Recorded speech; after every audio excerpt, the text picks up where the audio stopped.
Which, that movie, Yes. I was kind of vaguely intrigued by the mystery. I'm like, okay, it's not a mindfuck movie. And then it started doing mindfuck shit and spent 40 minutes in La La Land. I'm like, shit.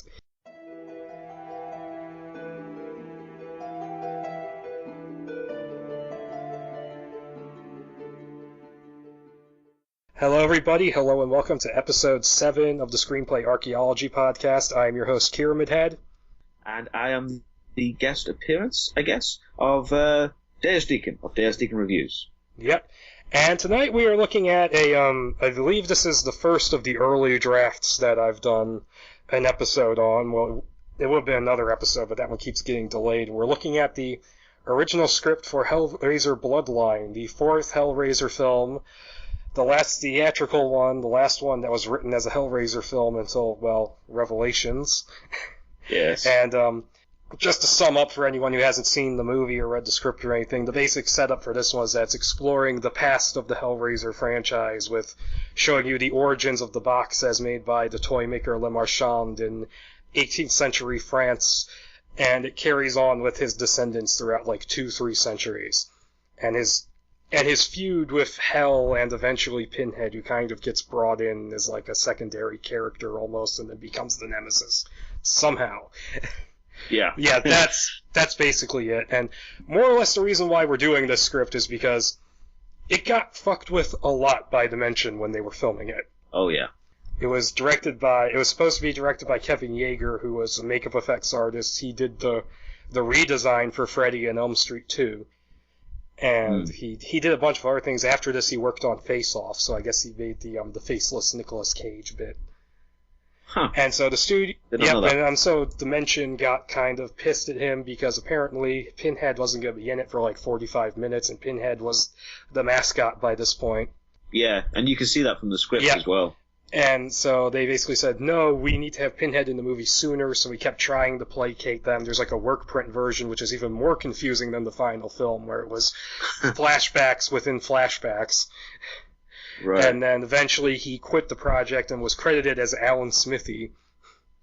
And the uncredited reshoots were done by Joe Chappelle, the hack who directed Halloween 6.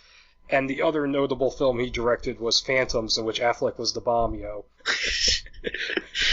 But yeah, and this one, the script, it was written by Peter Atkins, who did Hellraiser 2 and 3 before this. And I think between 3 and this, he did Fist of the North Star, which I have yet to see. And he also did, after this, he did Wishmaster, the first one, and that was basically the last thing he did until, like, there's a movie he has a credit on that came out fairly recently called Gods of the Sun, Prisoners of the Sun or something, which has a 3.6 on IMDb. But I feel really bad for him because a third of his credits on IMDb are characters by for the Wishmaster sequels. That's not good to have on your resume. For the Wishmaster sequels. Yeah. But I do give him credit for sticking to Hellraiser, even with all the shit that he got for as long as he did. Yeah. It was, you could almost argue he was trying to keep it as sane as possible, because as soon as he left, then it just lost its Well, after he left, mind. That's when it turned into the not Hellraiser movies with Inferno, and then just from there on out. And, yeah, because essentially they didn't even bother writing Hellraiser scripts anymore. They just took treatments or other scripts and just went, rewrite. Yeah, and they just shoved Pinhead in there. Yeah, and then reason. they tried to be Scream with Hellworld.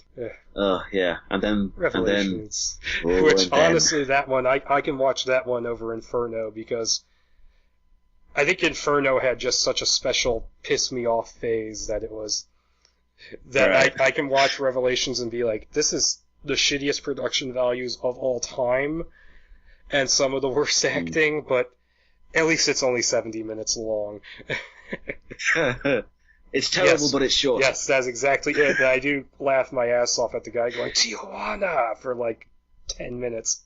I could literally talk for hours about how I hate that film.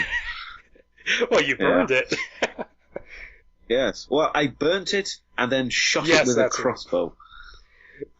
Yeah. But just to make sure. Before we get into the Bloodline script, let's talk about the franchise as a whole a little more.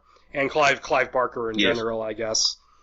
I suppose I'll start off by saying I actually own all 3 movies he directed. I have Hellraiser on DVD.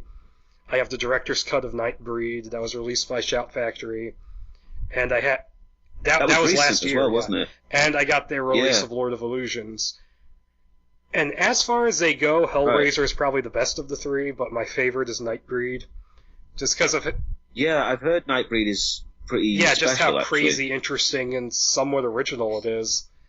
And Lord of Illusions is okay, but I'm not actually familiar with that one Scott at all. Bakula he's an occult investigator who gets roped into this thing involving this famous magician who's played by Benny from The Mummy. And he apparently dies during an act, and so he's investigating what was going on, and there's bodies popping up, and Famke Janssen is the dead guy's wife. And it's it's an interesting plot, but it makes this cardinal mistake where the first, the basic prologue, which is about the first 10 minutes, completely gives away what's behind everything. So you're watching Scott Bakula investigating this mystery, going, "What are you doing?" Like, we know what's going terrible. on. Stop asking questions. That's like Columbo done really badly. So it's like Hellraiser 6 in a way. Yeah. But yeah, I think all 3 of them are great to decent movies, and it's a shame he never really made anything else. He said he might direct the Hellraiser remake that he's writing, but he considers directing to be a young man's game. And and I like the books of his that I've read. I like the first half of Books of Blood a lot, even if there were some stories where I kind of went, huh? And Weave World was really good, except the last third felt like a sequel was starting for some reason. Damnation Game was alright.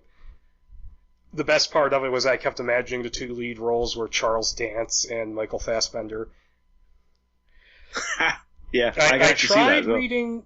It's annoying getting Books of Blood volumes 4 through 6 in this country, or maybe it's everywhere, because they split them up and gave them different titles. So it's so one is called In the Flesh, one is called something else, and the last several stories are put into a paperback with Cabal, which was the basis for Nightbreed, and sold that way. So I just got an old UK paperback that had volumes 4 through 6 together, and I started reading it, and the first story was about a guy whose fingers are conspiring against him, and I went, "This is really stupid," and I stopped. I've seen this storyline on Courage the Cowardly Dog. Don't. Yeah. It does sound like a Courage the Cowardly Dog. And there's a bit where he's, because his hands they wrap together and they're talking to each other while he's sleeping. And at one point they have sex with his wife while he's still asleep. They control his body while he's sleeping and has sex with his wife, which is just weird. And I'm like, this is a stupid story, so I didn't read it. So I never got to the story Candyman was based on. But yeah, so I like his fiction. I still have yet to read Magica. I still have yet to read Mr. Begone. I did like the Hellbound Heart, even if the copy I have is written in print so large you could call it Baby's First Hellraiser. I think that's the version Does it have the skull of Pinhead on it? Yes, that's the version I have. Yeah, it's not basically great. Them going, we need to make this a longer book so we can call it a novel. Because the publishing industry has really stupid standards about what counts as a novel and what doesn't. Yeah. Well, I should say as well, for the Hellbound Heart is interesting because I found it almost more interesting than the film because of how many differences there were. What was interesting for me about it is that it was actually quite close in most ways, but all the details were different. It was like the overarching plot is basically the exact same, but it's all the little things like the designs of the Cenobites or what the Cenobites even do. It's all slightly. And the engineer is different as well. Yeah, the engineer actually has more of a reason to I do never that, minded the engineer myself, even though now that I've seen the cart behind it, I'm like, oh, I can't unsee that. But I do like that monster. I wish it kept in its cameo in Hellraiser 2. Yeah, it was kind of interesting to have actual demonic creatures that didn't used to be human. At least we don't think they used to be human. Like Angelique is implied to be in this script. Yeah, well, Angelique's supposed to be like she's described like a Shoggoth when you see her true form, almost. Oh yeah. But before we go into Bloodline, but yeah, Hellbound Heart was really interesting. I liked how they gave a little bit more, because that was the first place, because I hadn't seen the sequels yet when I read it, so that was the first time I read the word Le Marchand. So I'm like, oh, okay, that's really interesting. All right. Now, I guess, and the weird difference between the book and the movie, which I actually like it better in the movie, I like the whole thing with Kirsty being Frank's niece, because it makes the come to daddy line even creepier. Yeah, it really does, and it makes it more of a personal thing as well, because it's like, it's like her father, and it's like, what am I trying to say? Her uncle. It's like because it's her father, and then Frank becomes her father. It makes it all really incestuous, really weird. Creepy, and what makes it even makes Frank even more of a dick than he is when you see the little unused clips from the first one in Hellraiser 2. Not only did he screw Julia on top of her wedding dress, he showed up for the wedding. Yeah, what a bastard. Jesus. I kind of wish that scene was in the first movie. It has to be said that Frank is definitely... He's a horrible, horrible character, but my God, he's a good villain. He's incredibly fascinating, and you kind of get why he wants the blood. Like his motivation is a little somewhat sympathetic, but he's still an asshole. Yeah, I mean, what's interesting about Frank is that before he dies, he's a horrible person, but you would never describe him as like evil. He's just a misogynistic bastard. But after he comes back, it's like, yes, he's killing people, but you can totally understand why he would want to do that. He's trying to avoid the Cenobites, and he's trying to get back his actual form and all this. Yeah, so it makes a lot more sense than him just coming back and killing people for no reason. It's a very well-rounded villain in that way. And yeah, he's very interesting in that he is very much the hero of his own story after a fashion. And his cameo in 2 was kind of fun. Yeah, because it just increased the creep factor, because he literally called Kirsty to hell to have sex with her. Which is a little different from how he is in the first one, because in the first one, he's like, he has sex with Julia, and he's like, it's not enough, it's never enough. So I guess being exposed to the Cenobitic pleasures, he's like, well, I guess that is enough for me now. But as for the first movie, it's actually quite a good little adaptation of the novella, I guess you'd call it. And how... Yeah, and any of the changes they did make and I like the addition of the derelict who looks like Alan Moore, just kind of lurched on the set. Yeah, he does. In which the sequel seemed to imply that him and the merchant guy are the same. Yeah, it did imply that, but it's never really explained, because I always thought it was like a collaboration of different demons as well. So you could probably think that either way. And then for some reason really. His face is on that thing at the end of the second one, but that's a whole other issue. But the first one's actually quite good, because I remember the first time I saw it, I didn't really know what the movie was going to be like, because I had seen the Pinhead imagery and whatnot, and I remember seeing part of 3 on TV years and years ago, but I remembered nothing about it. So when I watched it, I'm like, oh, it's this kind of trashy family drama. I like this. And then Pinhead's like this kind of like, oh, he's this kind of, side character, but he's really interesting. And he's not even called Pinhead in the credits. He's lead Cenobite. Although, personally, my favorite Cenobite has always been the female. Just because I've always found her to be especially creepy, and I find her sort of relationship with Pinhead to be kind of interesting. Yeah, they're almost like... Pinhead is kind of the doer, whereas she talks more. Especially in the first one, she talks a lot more. She kind of makes more of the decisions. I've always found her design particularly creepy. How she hisses through the throat hole. Yeah, and one of the bits, when they come to take Kirsty in the first film, what I love about that is when the female Cenobite is playing with her vocal cords. And you can hear her just going... And she's coming up the stairs. Yeah, she's Yeah. always cool. Have you read the newer comics? I've read. No, I haven't. I'm familiar with some of the basic Oh yeah, plot, but though. I read the first 2 volumes, and I've heard it went to shit after that. But I read those. Right. There's this nice little moment because Pinhead's decided he's going to try and become human again, and she's like, oh, Right. don't go. And they have this weirdly disgusting yet tender moment where he's like playing with her throat hole. He just kind of puts his finger on it a little bit, and then he walks off. It's this weird kind of melancholy moment. Okay. But, I mean, I should say as well with the female Cenobite, I kind of went into this when I did Hellbound, Hellraiser 2.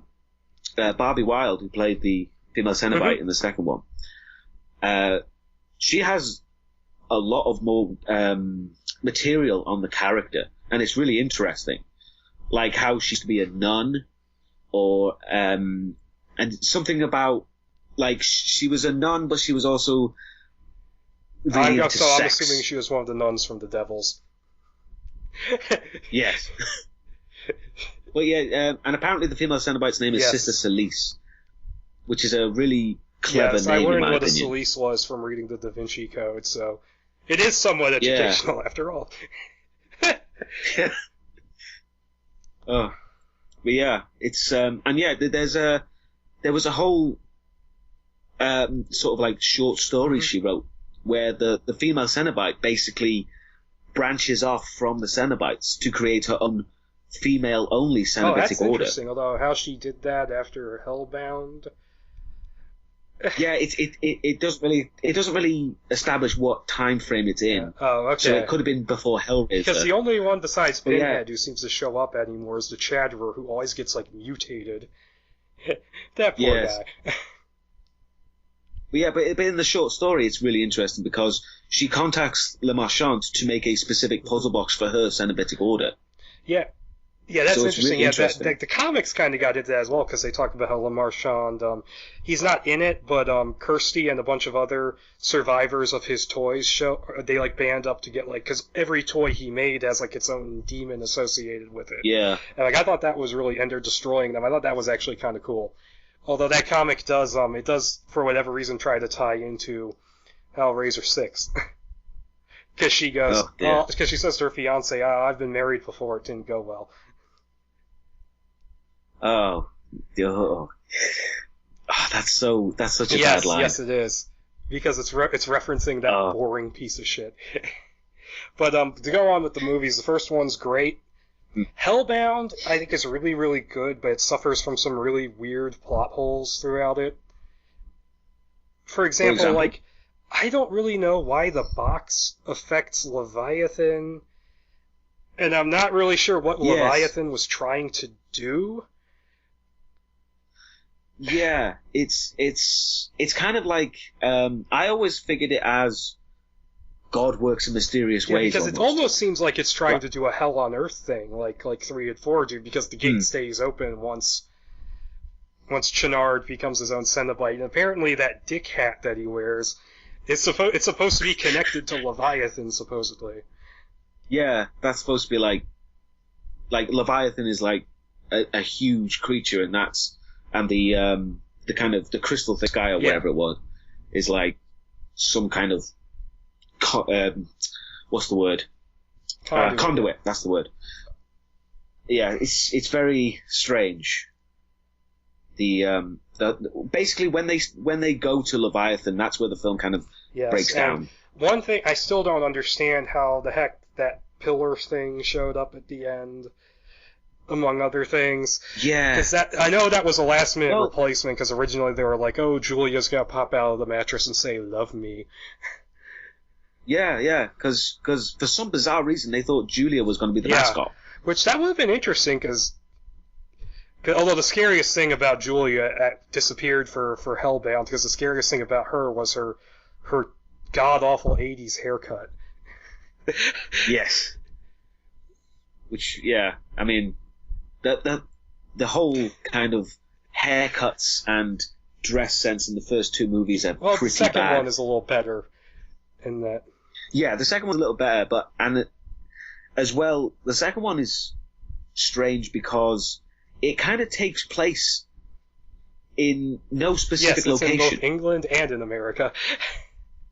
Yeah, it's very so strange. does the first one, kind of, because every extra has an American accent.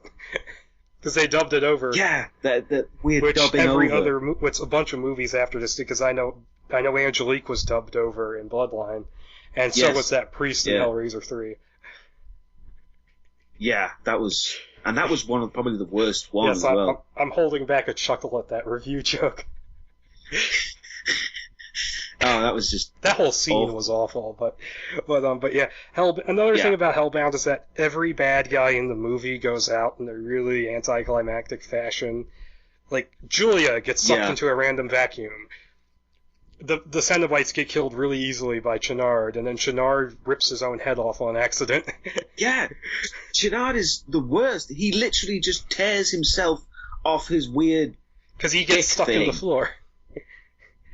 Yeah. It's like he has ungodly amount of control over these tentacles, but get them stuck and he's fucked. Yeah, he needs that lizard GNA to grow back his tail. He needs to talk to Rice Ifans, get his lizard formula.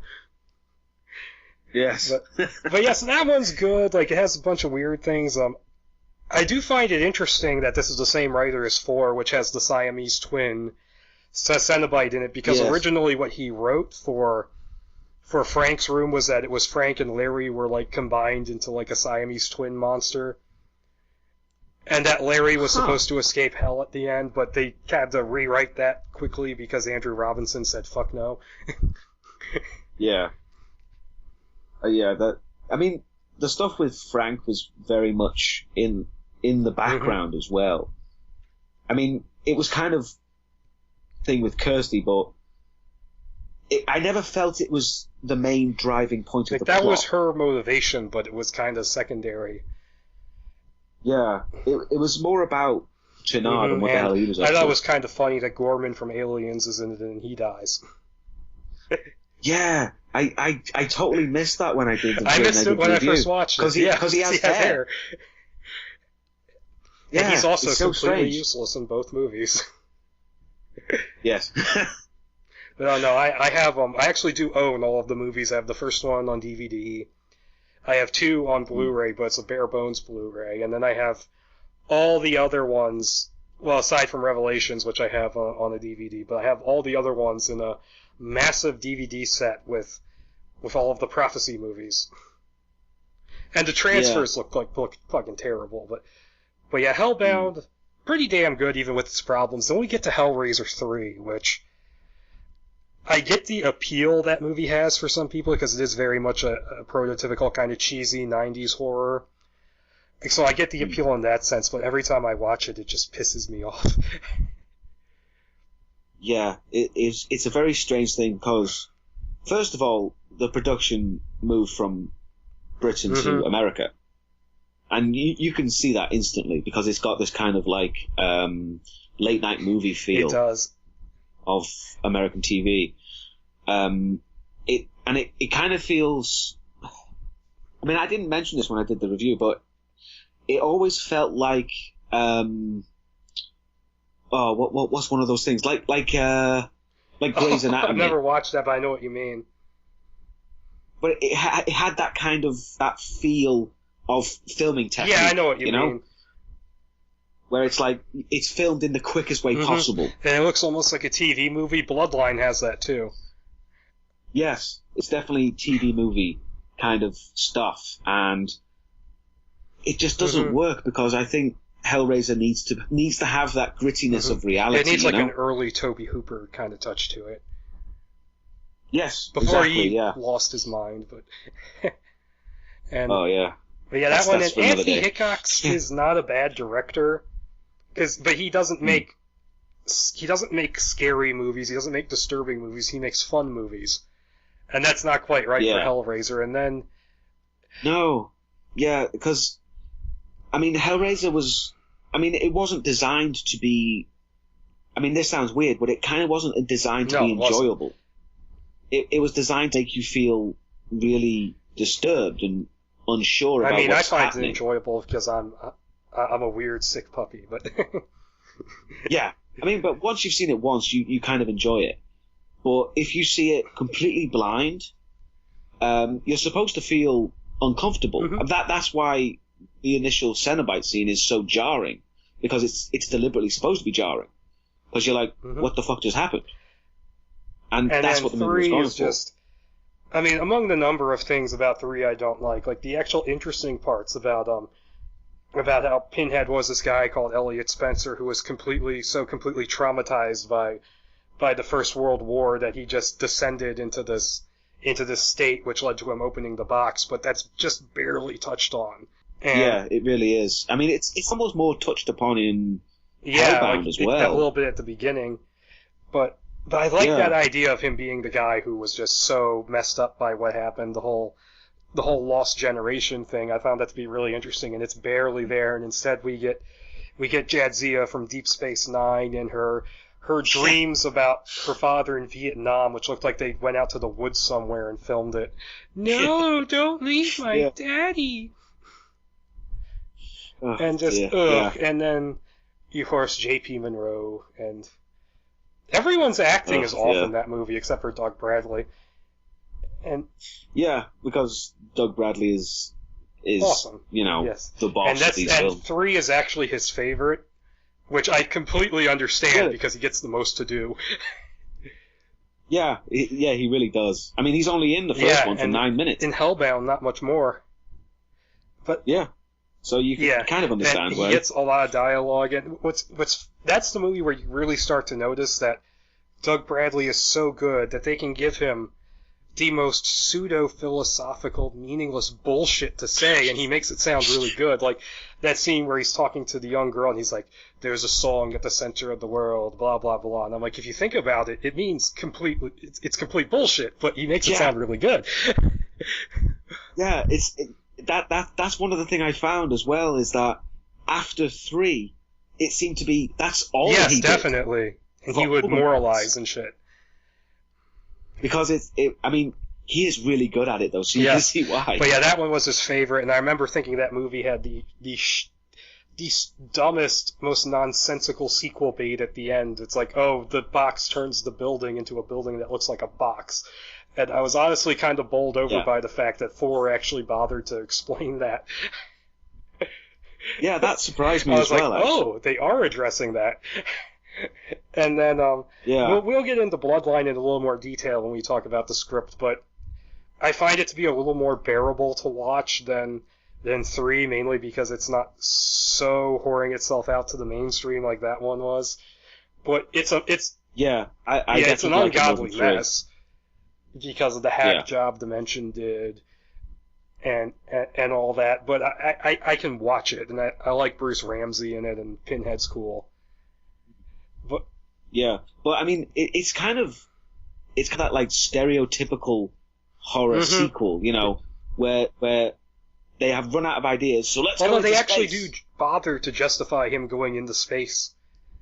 Unlike say Leprechaun 4, where he's just in space. But after that we go into the direct-to-video Hellraisers. Hellraiser Inferno, the movie that I got physically ill while watching it.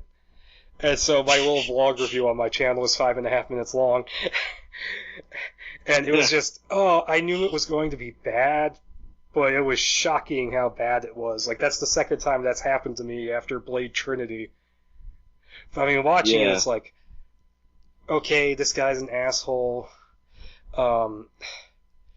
It's just him being an asshole and hallucinating for most of it, and then Kung Fu Cowboys, and then, oh shit, it's Pinhead. Yeah, it's very bizarre. I mean, when I did the video, the very first thing I wrote, actually, was after he opens the box, it just cuts back to me and I go, okay, we're That's done. Exactly what happens. That's it. Yeah. Because once you open the box, that's it. I mean, if you know Hellraiser, which you should by the 4th one, then you know nothing happens is real. So what is the point? Why are you doing this? Why you do this to that us? Director is going on to do Doctor Strange.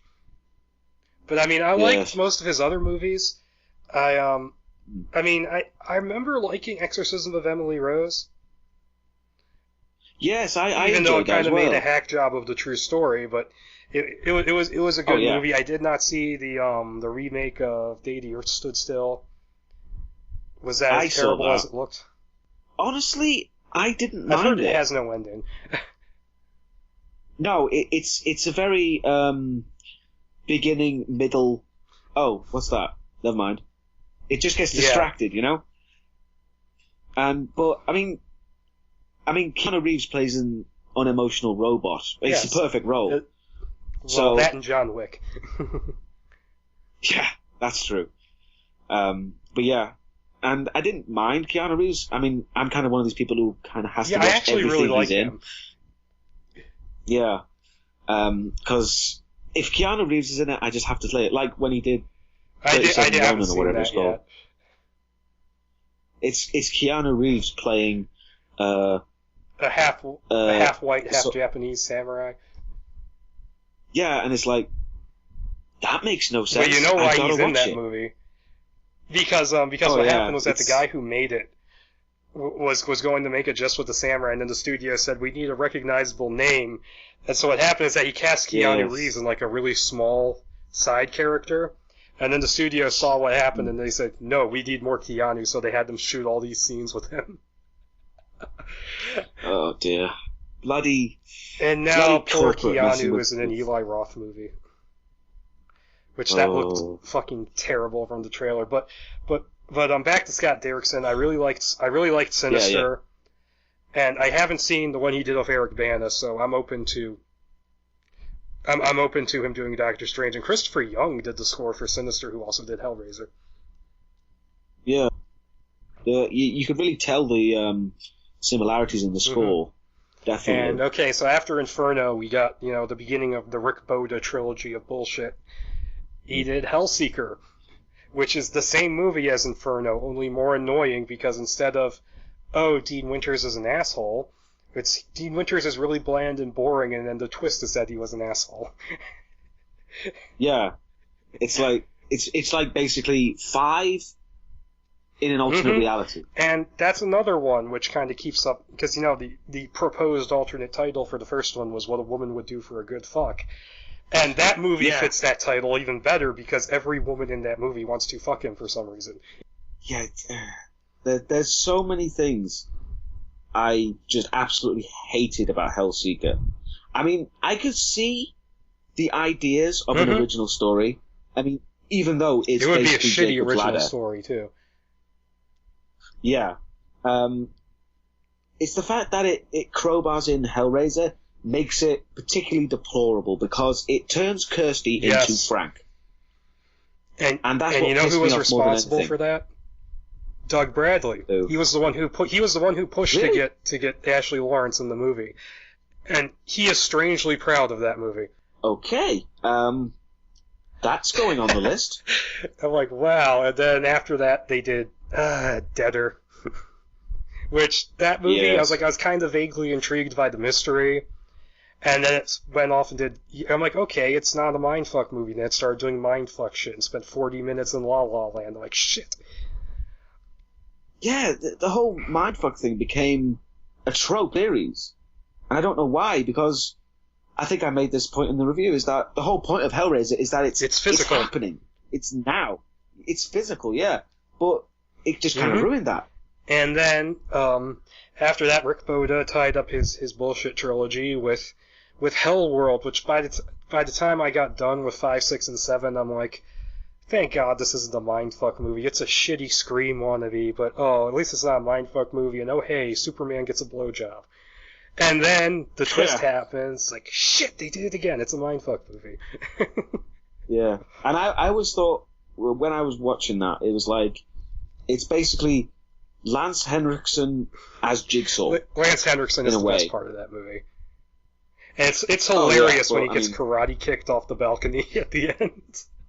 Yeah, I kind of wish because once they realize they're in a dream, it's like oh, I just did the Inception score. Oh yeah, yeah. See, now I wish I did that joke. Damn it. Never mind. It's the easiest joke ever. You don't worry about it. It really is. Yeah. But, yeah, once they realise they're in the dream, they don't do anything with No, they that. don't. You know? They could have done something a bit Like more when interesting, Bill and Ted but... start playing with time. Something like that, yeah. Exactly. I mean, they're stupid teenagers. You would have thought they would do something, but no. And then it Bland. just wasn't that good. I mean, but, I did kind of, I wasn't mad at it because I was so numbed by 3 movies of complete bullshit. And then of course, you have Revelations, which I would like that movie if they spent time on it, because I don't think the kind of overall plot is terrible. I just think the way they executed it is just so shitty. And although at Doug Bradley refusing to be in it, I'm like, dude, you did the last 4 movies. Yeah. Plus, he did Wrong Turn 4. He's in that. The one that's Yes. the one in the mental asylum, isn't it? Oh, it might have been 5 or 3. I've only seen one the of them. first one, so I can't. They're I all didn't shit. mind the Sorry. first one, but it was like, eh. And he did Prophecy 4, don't forget that. Oh yeah. But okay, so that's the Yeah. series really. Not much to say about Revelations. Revelations is a crime against cinema. And I don't use that phrase And lightly. now Clive Barker is writing a remake. And the little Thank bit he God. described about it sounded interesting and this actually is relevant to Hellraiser Bloodline because he described Le Marchand ending up on Devil's Island. The infamous prison place, for those of you who don't know. Which I'm like, alright, that sounds interesting, give it a little bit of a bigger scope. Because if it's literally just the first one with Frank and Julia again, I might be like, oh, well, you just wasted my time, Clive. Yeah, it is nice to see something different from a remake. Okay, and now getting into Bloodline, I have a little bit of preamble for this, because this is telling the story of how Le Marchand made the box. And how that all came to be. And what's interesting is that story had already been told before this in the epic Hellraiser comics, which I haven't read. But apparently Le Marchand was an elderly toy maker who killed children and ate them. And so when they went to do this movie, Dimension told Peter Atkins, you are not touching that story. And I know, Clive Barker, for his only idea he had for 3 was something to do with ancient Egypt and the box. Which, I'd like to hear an elaboration of that, because, Egyptian Cenobites? Why not? Egyptian Cenobites would be I interesting. do find it interesting that, that little mention of Le Marchand in The Hellbound Heart came around and they made a movie about him. Yeah. And the movie, I guess we can talk about the final movie now a little bit more. Yeah. I wish Dimension had it screwed with it. And I wish they had kept the stuff in space a surprise like it was supposed to be. Yeah. I mean, that was one of the biggest things I found about the script as well, is because it's supposed to take place in media res, basically. But that's not in the script. And you can see why, because it gets Pinhead in there immediately. The first 40 seconds. And they got the bomb disarming robot from the Simpsons movie in there too. Yeah, you can totally understand why they did that, but it's still stupid and apparently not the way necessary. Kevin Yeager tried to set it up so that Pinhead was in it earlier is they tried to start with the present-day story and then interweave the flashbacks into that, but that just made the movie even more confusing. But it really there's a whole bunch of things in the final movie that don't really make any sense, like how the box works, what the wizard was doing, basically the entire last little bit of the present day story, and a whole bunch of other things. Essentially what it did was it made it less confusing because of the flipping back and forth, and it just expanded on them, all the individual stories, which I think would have helped the movie quite a lot. You actually get a little character development for Future Merchant in this script, and another connection to the series I wasn't expecting. The person who's there with him is A. Cotton. Oh, yes! I completely missed that. You are right. Although they didn't expand on that, she was just kind of there. It would have been really cool if she was in league with him the whole time because she knows from her family history. Yeah, That would have been really interesting. And but the movie as a whole is just it's a hack job because of what Dimension did to it. It does kind of look like a TV movie. Yeah, but you can also see it had potential. Unlike 5 or 6 or 7 or 8 or 9, it had someone genuinely trying to think about the mythos. Peter Atkins, who basically shaped most of the mythos in a way. Yeah, I mean, a lot of the mythos comes from Bloodlines. And some of the more iconic moments kind of stem from Bloodlines in a way. And in fact, even the later movies tried to connect back to Bloodlines. Deader. Yeah. Deader. So, yeah. Oh, especially Deader. Jesus Christ. That. I couldn't believe that when I found out. But yeah, what was I saying? Oh, I just completely lost my train of thought. About the final film, is it just me, or in the present day scenes does Bruce Ramsey look a bit like Christopher Nolan? With like the red hair combed over. Yeah, he's kind of got this like side parting thing going on. It's like it's basically a thinner Christopher Nolan. But yeah, the movie itself, I thought, because I really liked the idea of Marchand created the box and now his family has to deal with the consequences. I thought setting it across different time periods was a really cool idea. The movie itself just doesn't do any justice to it.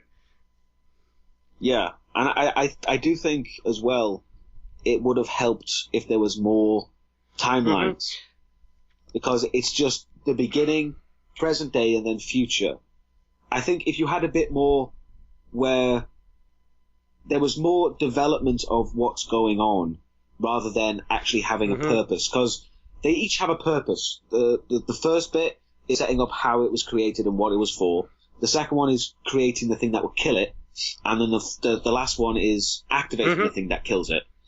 But there's no middle bit, in a way. Well, it's all to plot concentric. Well, it would have been nice just to see a little more transition between the time periods, because the way the movie does it, the time period ends, it flips back to Baldy in the future talking to Rimmer, which we'll get to that. Yeah. And then it flips to the next time period. Yeah, there's not much connection, but in the script there is connection, which I like. Although I like the connections between them, although they kind of didn't make complete sense because it implies that Genevieve is John Merchant's grandmother. And she's way too old for that, although that might have just been, poor word choice. And then I like the second one because it says that Merchant's wife picks up the box and they hold on to it for all those centuries. Which I think it's kind of funny because I'm imagining a montage where like they lose it and then some asshole in Denver picks it up. And then and then Dean Winters gets it, and then their cousin Winter grabs onto it for his Deader thing. Yeah, that's why I think more stuff could have been added.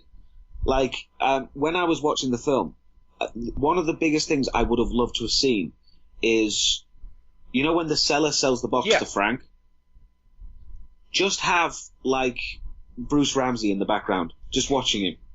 Because he knows the box is going to come back to him. He can't do anything to stop it. So he's just watching him forever. Yeah, that would be cool. And just little things like that. You could have little snippets here and there as time passes. Or have a Bruce Ramsey show up at that shop from 3. Yeah, exactly. Because apparently according to the script, he's in a warehouse district that got turned into an art district. Yeah. That and I kind of thought that was a reference, which was just weird. Like that exists in New York. But yeah, the film it's interesting to watch, but you can tell it's been messed with, especially in scenes where it doesn't make sense to mess with it, because the ending of the present day section, why would they cut stuff out of that? Because they wanted more Pinhead, and they cut out Pinhead being a badass. Yeah, and that's probably where the movie makes the least amount of sense, because you can definitely tell it's had a really hack editing job. Because there's scenes like where Bruce Ramsey's running away from Pinhead, and then he shows up talking in the corridor. That scene's not even in the script where they're talking in the corridor. No, it's not, I didn't like that part in the script either, where they're just running through the corridors for what feels like ages, because that's almost the same as it is in the movie. Like, enough of these hallways. And also stuff that's talk about the stuff that's not in the script. The whole thing with Lieutenant, I believe she's a Lieutenant Rimmer interviewing Merchant. That doesn't happen here. Rimmer is a throwaway character. Yeah, Rimmer dies immediately as they show up. I wonder if that basically. reference was on purpose. Because, I mean, Peter Atkins is English. And I actually looked at the dates for Red Dwarf to see if it was on at the time, and it was on like a 3-year hiatus at this point.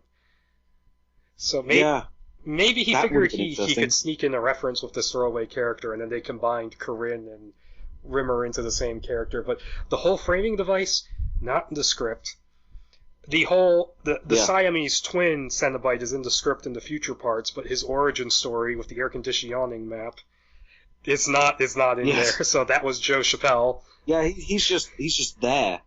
He doesn't get any kind of explanation, which I prefer because that's how the Cenobites are. And I liked how they explained the Chatterbeast in the script. How it's like a weird mishmash of human and animal that they stitched together for fun. That makes more sense than just being a dog. Yeah, exactly. I was like, did a dog open the box? But yeah, that stuff's not in the script, and they heavily changed the 1780s stuff. They cut it down almost completely.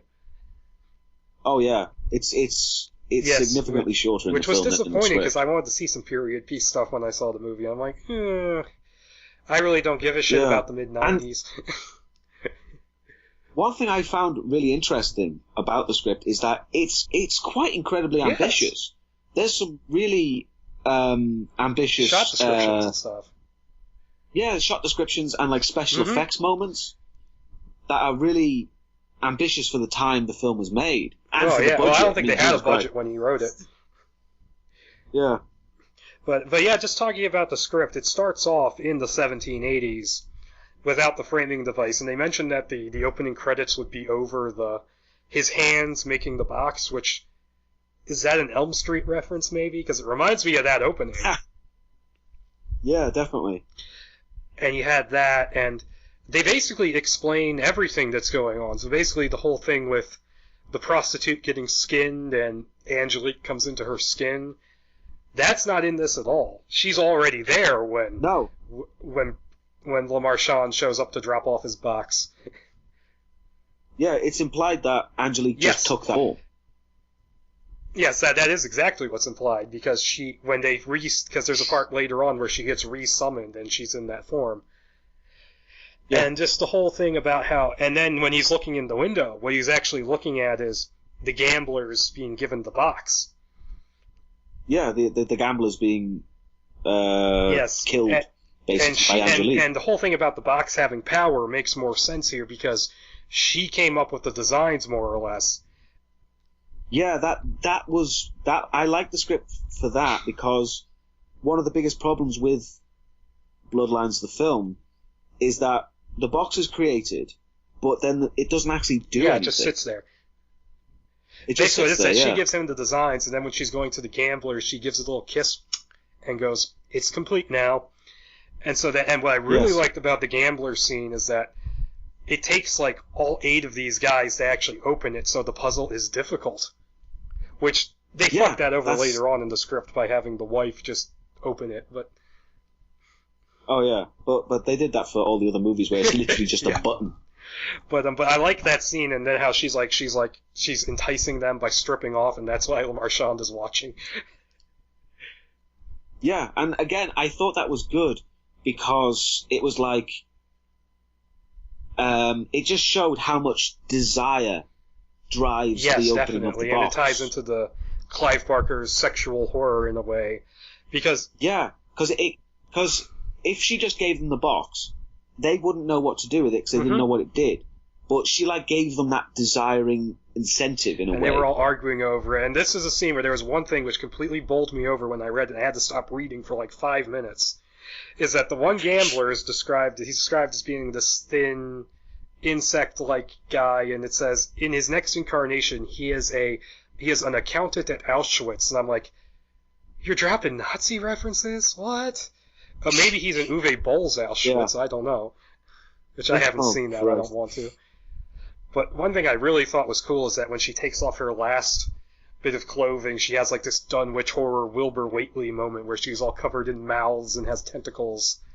Yeah, yeah. It was almost like something out of a Thing, in a way. Yeah, I mainly thought of Dunwich Horror because when he has his clothes off after he gets killed, he has like feelers and little mouths and eyes all over him. Have you read that one? Yeah. I haven't, but I will be for HP. Oh, yes, you're doing. Which movie are you doing? Which one? No, there's two. The Jeffrey Combs. Jeffrey Combs was in it? Jeffrey Combs did a direct-to-TV. Okay, I was thinking the 70s one. No.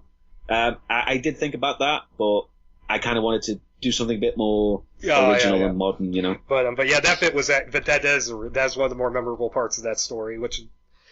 But so that's what that reminded me of. And then I like how the curtains drop. It's almost like she knows he's watching, and then he just hears the horrible things happening in there. And I'm like, why would you cut this scene out of the movie? Don't you want to lure in people with the gore? Yeah. Plus the fact that they already filmed it. Because I've actually seen that scene. I've seen it as well. There was a work print. Not the work print. There was someone who took the work print and kind of stitched it together into as close as we can get to the real version on YouTube. Yeah, they kind of mixed it with like scenes from the trailer and they put and they put in a bit which looked like they made it in The Sims, which was recreating stuff that wasn't filmed that you didn't need. Yeah, it was like extra. But yeah, that was actually really cool. And one of the better scenes in the movie is in the script right after that, where he's talking to his surgeon friend. Which I love that dialogue there. I love how the guy is like almost kind of like he's this super logical figure who. Yeah, he's almost an atheist because he says we've done away with God, so if there is no heaven, there is no hell. I loved how he's this super logical figure who can cut directly to the solution, and he's like, the solution is quite definitely in your hands. And I like that he was named Auguste because I'd like to think that's a reference to Auguste Dupin from Murders in the Rue Morgue. He was a Poe story. He's like the archetype for the modern detective story. Oh yes, and he's in League of Extraordinary Gentlemen, the comic, not the movie. That's right. Yeah, I never thought of that. I I like how even though he's skeptical that anything weird is going on, when he shows up later in this script, which isn't in the movie, he actually did some questioning and found out that 8 people have disappeared. Yeah, he actually does more than Le Marchand does. And then he gets killed by demon clowns. Yeah, I thought that was a bit mean because the guy was a really great character. And I found Angelique in this script makes so much more sense because she actually has plans that are explained. And her hold over the Les Marchands makes so much more sense because it's definitely spelled out as hypnotism. Because otherwise in the movies it just makes it out that the Les Marchands are really, they just think with their dicks a lot. Yeah, and what I really liked as well about the script was that when she summons Pinhead, she doesn't actually mean to summon Pinhead. She wants to summon her demon clowns. But he comes back and says hell is more ordered. And that was one thing that I liked in the modern day segment is that the whole antagonistic relationship between those two was so interesting in this script where it's like when she ran hell, she was like it's the stereotype of the French. And now that he runs hell, it's all orderly and it's the stereotype of the Germans even though he's English. Yeah, it was very because it made a lot more sense in the film because there's moments where it's almost like Angelique is working with Pinhead, but then it's almost like they're working against each other. But in the script, it made a hell of a lot more sense. Because they're working together, but they're not. Yeah, they have the same goal, but they want to do it in different ways. And but in the 1800s stuff, I actually really like the clowns were pretty creepy. Although I'm just at that big hell mouth that they open up behind their curtain. Yeah, that was the first really ambitious. I'm just imagining that with a mid-90s CG, and I'm like, ooh. But one of the things I do like is how they don't show the hell dimension, the labyrinth, but it very much has a presence throughout this thing whenever the demons are around. Because like when Pinhead's hanging out in the top floor of the building, which is just called the building, it's almost like hell has kind of followed him a little bit. Yeah, and he kind of like infects places he resides in. And that actually ties back to the Hellbound heart, where it's implied that, the Cenobites live within the cracks between the walls, and... Yeah. So that... It's like, they're always there, you just can't sense them and see them. That was a really nice name drop, and I liked how the clowns are like, this is what demons were before the Cenobites became a thing, or these are the Cenobites before Leviathan changed its mind or whatnot. And when Lamar Shand goes to the masked ball which is an incredibly creepy scene where you see the gamblers in masks, and they're like zombies, which, okay, the fact that they're described as zombies, now I know this movie wasn't written at this point, but it makes me wonder if they're like, chronologically speaking, the first Deaders in the Hellraiser universe. Oh my god. That's a mind blow right there. Holy shit. Yeah, that actually makes complete sense. Well, it doesn't make Deader make any more sense, but... No, but in the context of oh my god. That actually makes complete sense when you think about it. But one thing that I liked is I liked how Peter Atkins seemed to know a lot about these different sorts of clowns, and how they each had like a specific role they were playing, which it's a little hard to describe. Yeah. But... Yeah, like it was like it was dependent on their roles within the play. It was very interesting. Yeah, it was quite clever in a way because it kind of gave not so much a rank. But a kind of an order and a sort of designation to each of the Cenobites that aren't really Cenobites, but you know what I mean. Yeah, I know what I mean. Yeah, they're the proto-Cenobites, or I wonder if they're probably just native demons almost, because the gamblers are not turned into Cenobites. And one thing I've actually kind of wondered about Hellraiser is what determines who gets turned into a Cenobite and who just gets torn up.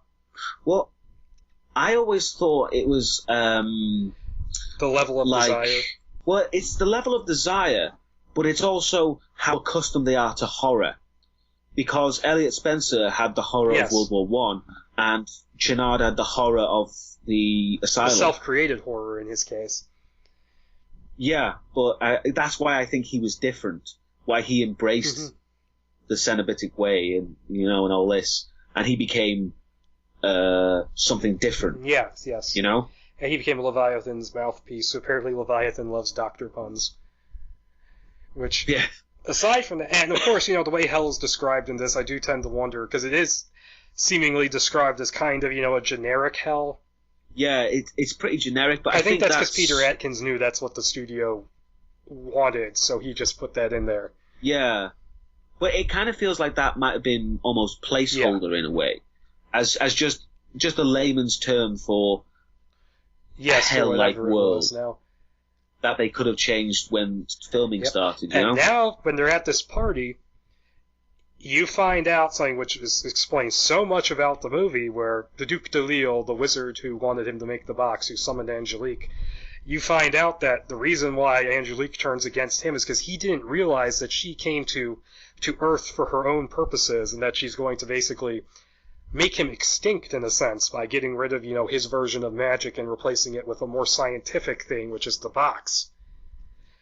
Yeah, that was one of the theories I thought up of the film, because it's never actually explained in the film. Yes, it's one of the things I just kind of assumed in the movie, but in the movie it's just kind of like... Yeah, it's like, I think I referred to it as the box is basically Hell's speed dial. It eliminates all the complicated ritual and just makes it a device, which was incredibly clever in the script. But in the film, it's never explored. I like how DeLille has no idea what the box is for. He just knows that Angelique wants it, and so he lets her take it. Yeah. And then the reason why she kills him is because he's trying to get rid of her. He goes out like a fucking badass in this script, I might add. He actually manages to drag her into the little pentagram and send her back to hell before he dies, and she turns into like the Shoggoth thingy. Yeah. He actually has you could argue, semi-noble death. He gets kind of a heroic death, even though it's also self-serving. Yeah, which is totally different to his character in the film. He's just a creepy French guy who eats maggoty food and has syphilis, or he has herpes, never mind. Yeah, it's such a difference. Now, in this part, this 1780s part, it also has one of the things from the movie that doesn't really work, which is the whole "a summoned demon is yours to command unless you stand in hell's way," which... Yeah, that was kind of like the sort of like if you catch a leprechaun, he'll grant you a wish kind but of thing. It doesn't really make any more sense here. But No. I like the reason why his little why his sidekick gets control of her is because he summons her back after he sends her to hell. Yes, and yeah, he summons her, and that it kind of gives him. It gives him power. What am I trying to say? Yeah. And she makes him immortal, essentially. Yeah. And she's kind of trapped there because Le Marchand's dead, so she has no purpose. Because she killed him, bitch. Yeah. And so yeah, you have this whole thing, and I do wonder why they felt like they had to dub over the actress in the movie, because I know they said they didn't like her French accent, which I guess maybe they realized that no one else in that scene had a French accent, so they decided to make it consistent, because everyone else is varying degrees of English, and then there's Adam Scott, who sounds like Adam Scott. Yeah.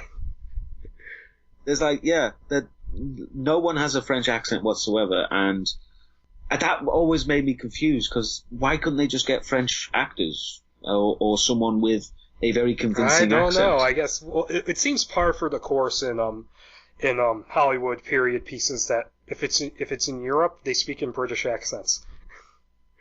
Yeah, it's like Britain is all of Europe. Well, I mean, because it's kind of jarring in a way in the film when they actually say French words. Mm-hmm. When they say Chateau de l'Earth and all this stuff, they say it in a very French way, and then they go back to the British accent. Except for Adam Scott. Oh yeah. Which it's so weird he's in this movie, because... Yeah.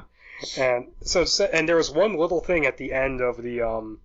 it also explains why Genevieve shows up at the chateau, too, because she thinks that he's going for a dalliance with Angelique. So she goes to get her husband back, exactly... and then she gets away, and I was so surprised and amused by this that they gave an origin story to the derelict. Yes, I loved how I feel kind of bad for him now, because he's a demon now, because this woman just kind of shoved the box in his lap. Yeah, it was it's kind of a dick move, really. And that's why all the stuff... and that also makes it even more of a prequel to the other movies, because that explains why all of that was even possible. Yes, because in the film, it's implied that the box stayed with them in that kind of bubble of characters forever, which makes no sense. And then it has the transition where she's pregnant and she immediately gets on a boat to America. And apparently Angelique thinks... I don't know how Angelique knows that his bloodline will remember, but she does. And it's really confusing that even in the script where she needs the Le Marchand bloodline, but then she wants it to be extinct as well. Yeah, and it's never actually explained why she wants the Le Marchand bloodline. I mean, she wanted it for the box, but after that, there's not much. It wasn't really like she wanted his blood for the box at first. She just wanted his toy-making skills. Yeah. But there's that, and then we get the transition where they're on the boat, and I don't know if this was just poorly worded, or if Peter Atkins really meant us to expect that the merchant who lives in the mid-90s, his grandmother was Genevieve. Yeah, it is almost implied like that, but I think, and this is just my speculation, that the way it would have been done is that when the grandmother shows up in flashbacks, she would have been played by the same actress, just I think elderly. That's what they meant, but it was a little confusing. Yeah. And so we have the modern day storyline, which for the most part plays out the same, except when you get towards the end. But you don't have the twin security guards and the chart that has misspelled names on it. Air conditioning. It's. I can explain how they missed that too, because Joe Chappelle is an idiot, but. Yes. I mean, this is the guy who added a million flash cuts to Halloween 6. And then basically reshot... This is the same guy who said he found Donald Pleasance boring, so he cut out most of his scenes. He needs to die? Mm-hmm.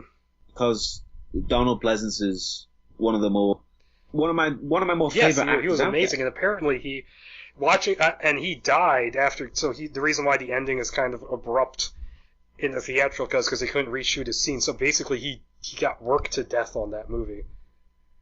Yeah, that's depressing as all hell. But it plays out pretty much the same, except it's explained a little bit better. And here's where they explain that stupid building from the end of Hellraiser 3 is that the box called to Merchant's blood because he's John Merchant now, and so he was compelled through this weird genetic memory thing to build a building that looks like the box. Now, keep going. Sorry, go on.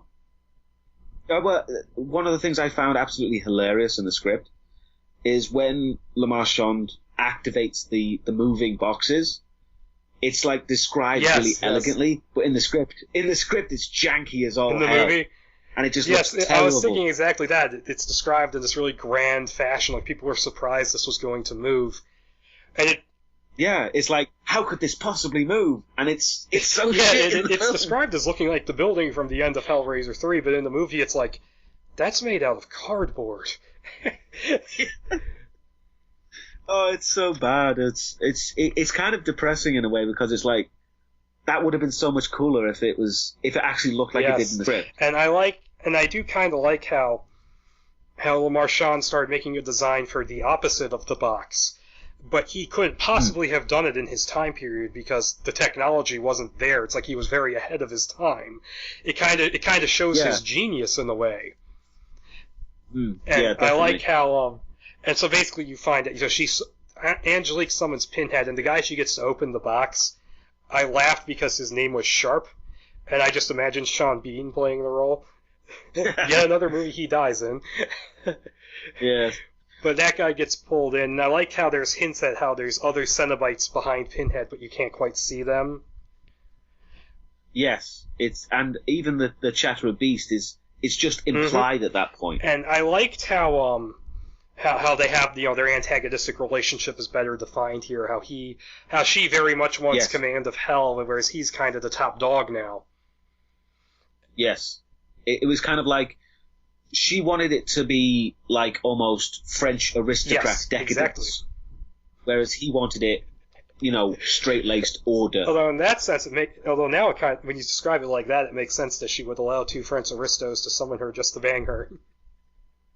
Yeah, that was. Yeah, in the film, it's very much implied that's the only reason they did it. Well, they are French. You are British. You are required to do that. Yes. And I should go back and say that when she Jacques was his name, the apprentice, when she kills him in the script, she makes him turn really old and decay, which was awesome. Yeah. It's so much more interesting. And I don't remember if some of these lines of dialogue made it into the actual movie, but I love it when she goes like, "We should take a trip," because we took a trip to India. It's like, that was in 1949. Yes. I think some of that dialogue survived, but not a lot of it. And I kind of liked how Jacques kind of turned into a not as douchey French version of Frank. Yes, but yeah, it's he just basically kind of. I always thought of him like rotting from the inside out, like the One Ring almost, and when she relinquishes she says, him, my precious. Yeah, and she didn't actually kill him; she just returned into the natural order. That was cool. And instead, in the film, she just kind of stabs him, and then. Yeah, she just stabs him and plays with his face. The reason why I know that is because I was going to watch the movie before we did this, but I went, I'll just watch your review. Yeah. And I watched Halloween 1 and 2 instead. But yeah, that was much more interesting. But then when she gets, we have the whole thing with Pinhead, and what I don't like I don't like it in the movie or the script where his whole plan is that he wants to open a bigger pathway to hell with the building downstairs, because it basically is just him from Hellraiser 3 again, only without the pretext of it being Unchained Pinhead. But I can't really blame Peter Atkins for that, because I think he realized from working on 3 that that's what the studio wants. Yeah, it's sad but true. So yeah, I think he was. Now, what I would have done is I would have flipped it so that it's Angelique who wants to bring hell on Earth because she loves the chaos, and Pinhead is like, "What the hell are you doing?" That would have made a lot more Yes. sense, frankly. Although the ending the ending of this part would have played out differently. But so Angelique tries to get Merchant on her side by seducing him, and she does the hypnosis thing again. Now, there's one thing here that's confusing, because they talk about it like it's genetic memory, but she calls all three versions of the character Toymaker, so it's almost like it's implying some sort of periodic reincarnation, which if they would have explained it like that would have made so much more sense. Yeah, they don't really... They try to avoid the subject at all cost, in a way. They never strictly define it. You know, is it genetic memory? Is it reincarnation? Is he the same person just going through different times and you make it like The Fountain with Hugh Jackman. Yeah, because in both versions he's bald in the future. Yes. Apparently, we're all going to be bald in the future. That's just the way it goes. But yeah, the whole genetic memory thing. I always thought it was more of a genetic memory thing because future Merchant is so different to past Merchant. But again, you could also argue that's just remembering through all these years and gaining all this experience. Because that Merchant knows about stuff, which they actually explain here. And then, but that basically, it plays out more or less the same, except the second she fucks him in his dreams. And then the second time she tries to seduce him, it goes tits up because apparently John Merchant's lovin' is so strong it makes her lose control of her shape. And then he's like, oh shit, and runs away. And then Pinhead's like, well, you fucked up, we're gonna do it my way, and he kidnaps the kid. Yeah. Then, he pretty much has the exact same plan as he does in the film, which is still not much of a plan. Merchant to turn the thing on and make it into his gateway to hell, but what you find out in the script is that Angelique wants him to make it into the Elysium configuration, hi Neil Blomkamp, and then kill Pinhead with the infinite light. And so you have all the things in the building. One thing that's different is that the twin security guards aren't there, but there's a female security guard who gets killed in an infinitely falling elevator, which feels almost like something from Wishmaster. Yeah, that was just kind of random. And she doesn't become a Cenobite. No, it's just an extra kill moment for no reason. And one thing that's kind of funny is that the room that Pinhead is hanging out in, it's not a special room that's not on the map, it's just an office in the back that he found. Yeah. He's just squatting. He's squatting, and apparently this massive skyscraper only has 7 floors, according to this thing. Yeah. But you find out that Angelique is basically playing against Pinhead and trying to kill him so she can retake her position, but then Pinhead, and I'm glad this isn't in the movie, he shoots a chain out of his mouth and then Spider-Man's away from the light. Yeah, that was I'm like, terrible. Oh god, this is did they read that James Cameron was writing his body horror Spider-Man script and just wrote that in? Because I read that and I was like, if they did that in the film, that would have looked no, but terrible. Even if the effect was good, it would have been stupid. Yeah, I mean, just in every way, no, don't do that. And then the reason why she gets caught up in chains and then pulled towards the light is because she's not getting pulled into a portal, it's he's trying to kill her with the light. But then it turns off, and then he kills Merchant. In this version, I don't remember if this was how it was done in the movie, but he goes to kill the kid, and then Merchant jumps in the way. Yeah, in the film he just kills Merchant because he just seems... I thought that gave Merchant a nice little noble death there in the script, even though the kid is that annoying kid from the Shining miniseries, whose mouth doesn't close. Yes. And who has a rather prolific voice acting career. Yeah, I noticed that was weird. And then the wife, and then what happens at the end is that the light shuts off because it can only turn on for so long. He says it's only turns on for a few seconds, but it reads like it's on for a while. Yeah, there's like a whole fight scene around it. But then, the wife who's gotten away from the Chatterbeast opens the box and then sends Pinhead and Angelique back. And then she holds on to the box and says, hey, little kid, we're going to hold on to this.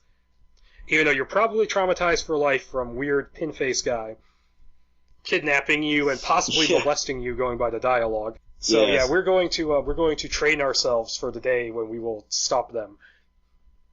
And then it cuts to the future, and the future is infinitely more interesting than it is in the movie.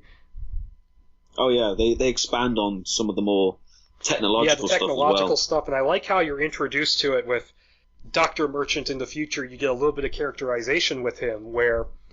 one thing I thought was interesting is that they specifically mentioned he has different colored hair from present-day Merchant, and in the movie he's just bald.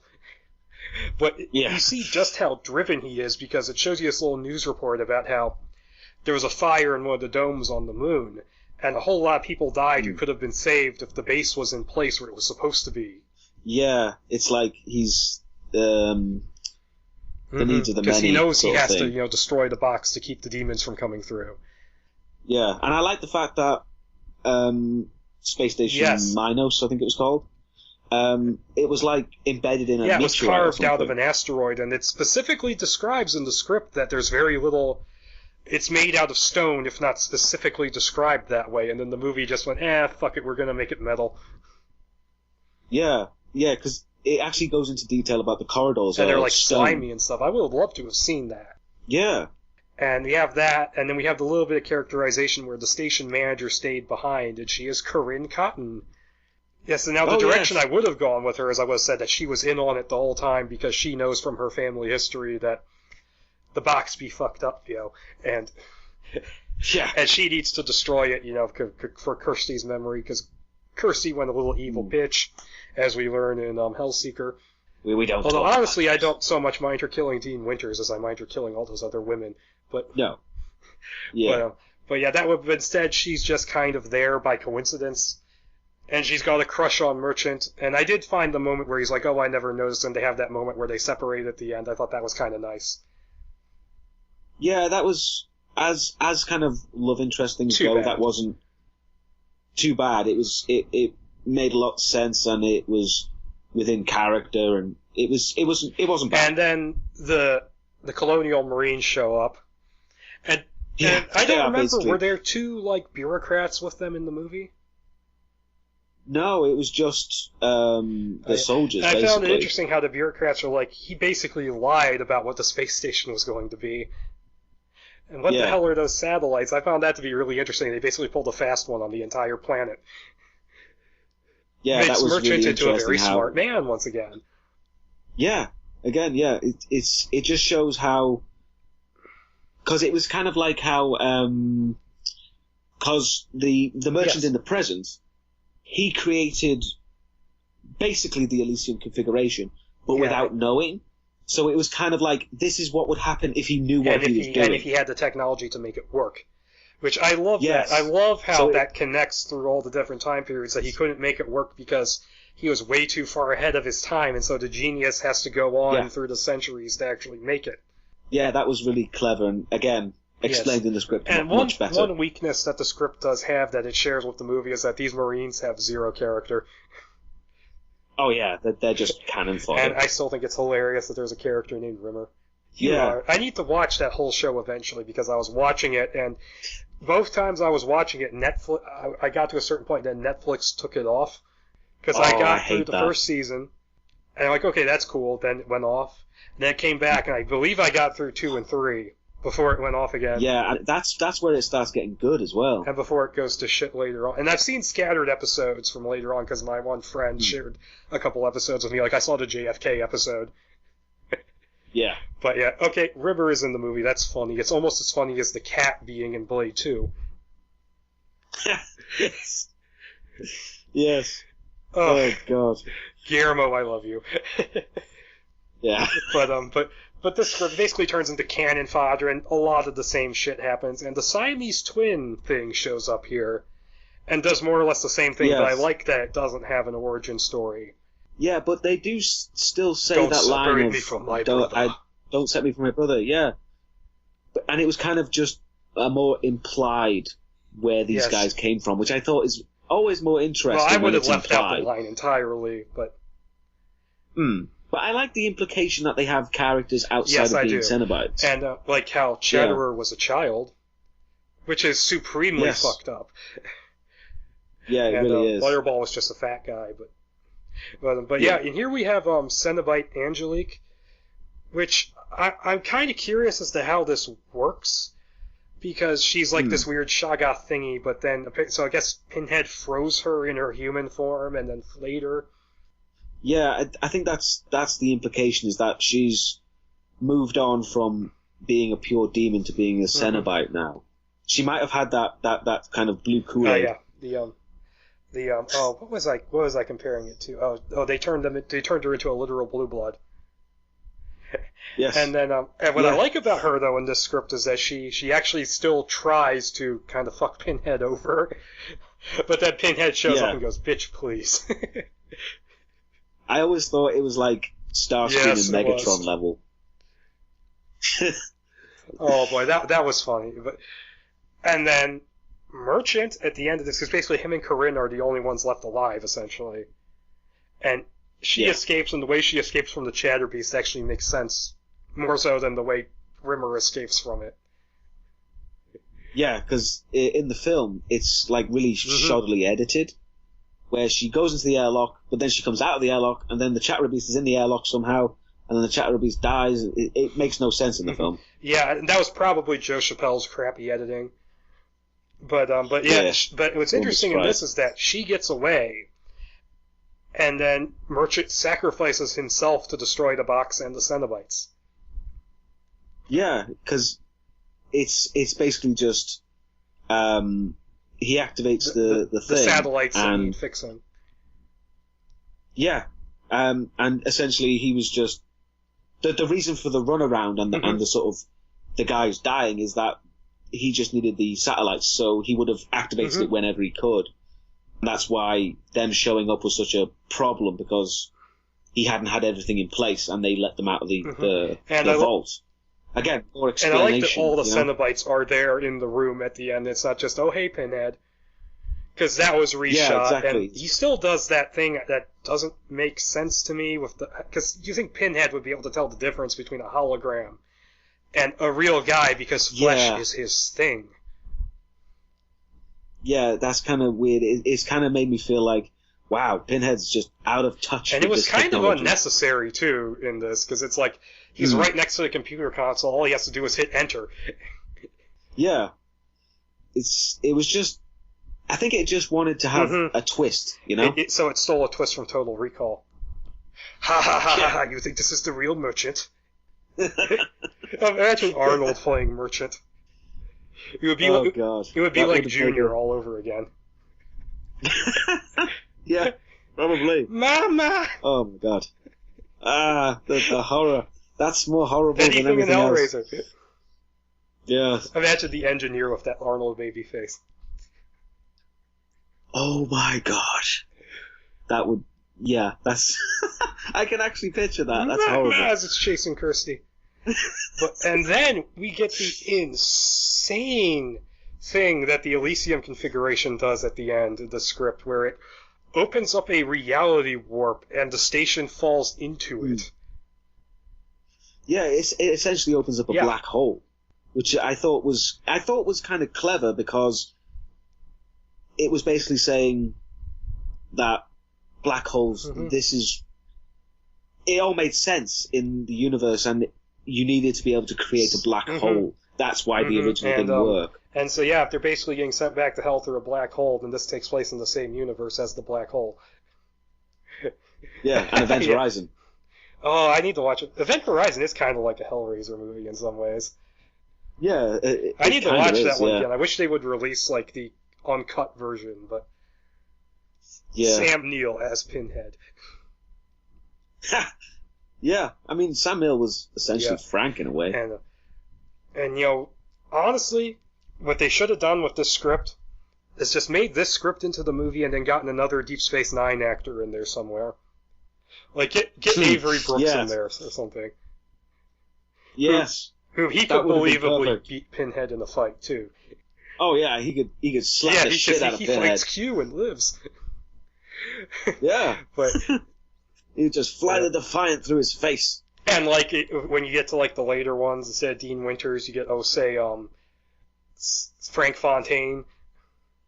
Vic Fontaine. Frank Fontaine is from BioShock, damn it. Oh, yeah. Vic Fontaine. Vic yes. Fontaine as Frank Fontaine. Fried tomatoes. It did have a very strange kind of connection to Deep Space Nine for the first few you got films. Andy Robinson in the first one, and then you had Terry Farrell giving a horrible performance in 3. Well, yeah, she got a lot better once she got married to Worf. Yeah, they should have gotten Michael Dorn in here somewhere. He can be the guy who shows up and gets his ass kicked. Oh wait, that's what he always is. Which is why I don't want to see a Captain Worf TV show, because it's just going to be him getting his ass kicked. All I can picture is him getting slapped. I mean, he'd probably get his ass kicked by Archer, and that says a lot.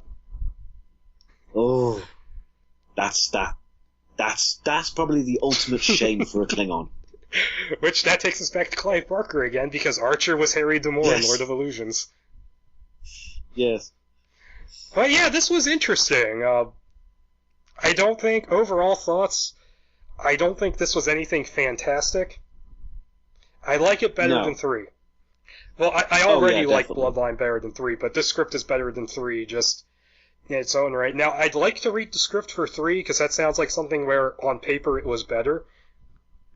And I almost don't want to look at the scripts for the later ones. Oh, yeah. Well, the simple fact that they are not Hellraiser scripts puts me a bit more interested in it, you know? Because I like to see originality, and there was originality in those scripts, but they just got took over by the Hellraiser nonsense. So I kind of would be more interested if they were Hellraiser, so maybe I would like the scripts, I don't know. I mean, I only have the one, so... And I'd say I would like to read the script for Revelations, but it was probably written on like a cum-stained bar napkin, so... in like red crayon. Or like one of those crayon colors no one else uses. Yeah. Because I remember I had like an 84 crayon set when I was a kid, and half of them I never used. Yeah, like nobody ever uses the kind of off grey color. I remember there was like a contest where Crayola said, "Oh, you can submit your own name for the color, and if it wins, we'll use them." My older brother submitted Bloody Run Red. But of course they didn't go with it. Yeah. But Hellraiser Bloodline still has some of the same problems as the movie, but it's better than everything that came after it in script form, definitely. Yeah, and one thing I'll always say about Bloodlines is that it was almost incredibly ballsy because it kills off Pinhead, but it also does it in a way to continue the series, so it's incredibly not in the clever script in that it doesn't, way. Because the merchants hold on to the box for centuries. Except for that time they loaned it out to Cousin Winter. Yeah. But in the film at least, it was very clever. I mean, it's still horrible, but very clever the way they did that. Because if there was no more Hellraiser films, then that would be a satisfying ending. Especially, for me, that would have been a satisfying ending. A giant box and blows the fuck up. That's amazing. Yeah. So, yeah, in a way, it's how the Hellraiser series should have ended, in a way. Yeah, it should have just ended there theatrically, no straight-to-video. But they just kept... Well, either way, given my druthers, I would have ended it with 2. But... Yes. I mean, if they had to do this 4, was it. Then let... Yeah. And with the script... Again, I can see why they didn't go for some of the things, because they are incredibly ambitious stuff. So I can totally understand the more effects-laden stuff not getting in. But I mean, the really interesting design of the space station sounds like it could have been relatively cheap. Yeah, because I see fucking caves and stuff on like crappy TV shows all the time. Just get a vaguely stone-like texture and then coat it in KY jelly. Yeah, and you could film it in like a quarry, wherever, and then just have a miniature for the outside shots. Mm-hmm, definitely. Which I'm pretty sure they did. They just blew up a miniature. Or it might have been CGI. I think it was like a combination of the two. It wasn't too bad looking, given it was 1996. Yeah, That's one thing I found interesting as well, is that the effects for the space station in space was really good, but with the robot opening the box, it was like PlayStation 1 era I crap. always assumed that, now I could be wrong and just making shit up, but I always assumed that was the robot's POV, so it was seeing everything as computer graphics. Maybe. I mean, I guess you could argue that, but... Well, that was probably done after Joe Chappelle came on, so... Oh, yeah. Joe Chappelle, whom his Wikipedia page feels that it needs to point out that he's not related to Dave Chappelle. Imagine a Dave Chappelle Hellraiser movie. I would it like would to be see pretty that, funny in a spoof kind of way. Yeah. But this was really interesting. It definitely gave me a hell of a lot more insight into the actual film, and actually gave me a lot more respect for the original people who were on it, you know? Yeah, it definitely does, because I knew about some of this stuff at least beforehand. Like, I knew there was gamblers and a masquerade ball and clowns, but I hadn't actually read it for myself, and it gives you a lot of ideas there. I just love how he specifically says, make it look like stone, and then they just went, nope! Yeah, that was bizarre as well, because it specifically mentions in the script, and they ignore it. That kind of shows how corporations look at scripts, isn't it? Really?